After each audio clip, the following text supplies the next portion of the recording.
And that's we're starting to see that trend in our business right now. We are. And I feel like with my company, Mom's House, we're on the forefront of building relationships with people that are not in real estate. And I'll talk to you a little bit more about why that's important or why that's sustainable. So you do the ride along, you ride with this guy. Yeah. So when you first transitioned wholesaling, it was an acquisition for somebody else. That's right. Yep. Okay. How long did you do that? 10 years, up until right now. Just until right now? Yeah, right now. Okay. Yep. Cool. So then the leap was then from an acquisition for somebody to Mom's House. Right. Okay. So how did that happen? What prompted that? Sure. Knowing full well that I could work the leads that he gave me, what I didn't believe in myself is, could I go out and build relationships on my own? And so I look at every It's very interesting to me because you're a talker. Yeah. You're a connector. A connector, right. Well, but having never done it, did I know I could be successful at it, right? Yeah. And so a lot of people go out and build relationships with realtors, and they build relationships with wholesalers. The problem with those two, I think, is that they're in the real estate business, right? And so you might be the flavor of the week, you might do a few deals a year, but their head's going to turn at some point. Well, you have to constantly market to them. That's right. And they might replace you pretty easily. In the senior living world, what I have found is that if you build relationships with the right stakeholders in senior living, you're going to help them with a problem that they have in their own business. What's in it for them? People only care about what's in it for them. Right. And if you can come in and meet with the people the right way and not lead with, I'm an investor, I'm a realtor. You might be an investor and a realtor, but that is not the way to build these relationships. Nope. That's not what they want to hear. Then it's about me first. And it's two things. The word investor and the word senior, sometimes investor is looked at as shark investor. Well, I mean, there's a reason why we have laws in place to protect the senior citizens. Yeah, rightfully so. They should be there. Yeah. So they hear the word investor, that could be taken negatively. In our world, it's not. In that world, it could be. Yep. Realtor's even worse. Really? I'll tell you why.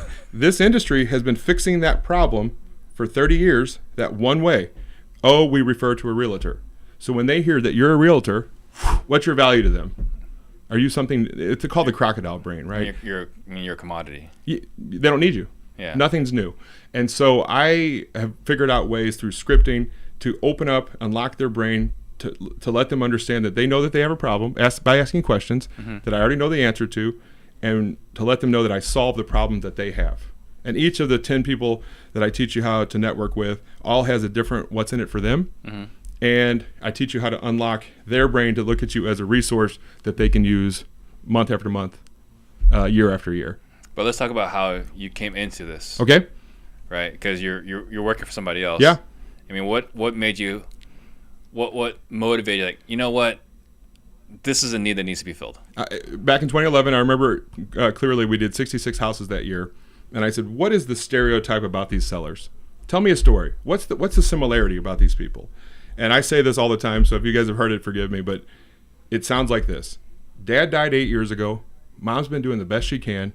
She just fell down. She had a surgery. She's going to be okay, but now she has to move into senior living. The adult children come into town. They find mom that wears the best care, and the first thing they think is, how are we going to pay for this place? Because when you take mom to senior living, you don't put her in the cheapest one you can find. You put her in the nicest one you can find. And then you say, well, how are we going to pay? It's $8,000 a month, and mom's pension's $2,800 a month. Where's that money going to come from? In that moment, they realize we need to sell the house. And so I said, okay, knowing that, I said to Brian, was his name, I said, Brian, is anyone going right to the senior living world and networking with him? He says, no, but you should do that. And that's how it started. That was the genesis of me. That was 10 years ago. 2011. Yeah, it was 10 years ago. Yeah. So I bring this up also because, I was talking to Gene Guarino, we're getting coffee, and he's like, how can I help you? Right? Super nice guy. How can I help you? He's like, I know how you can help me. You're in this assisted living space. Send me referrals. He's like, no, by the time they get to me, that problem's already solved. Yeah. You need to talk to Philip. Nice. And I love Gene, and people, when they hear senior living and real estate, they think of what Gene does, which is taking a single family home and turning it into a residential assisted living community. I'm the guy that helps keep those people moving into there. I'm the guy that helps keep those beds full, or that's a terminology in the industry, that keeps that tenants full in those. I don't teach people how to build a residential assisted living community. That's what Gene does.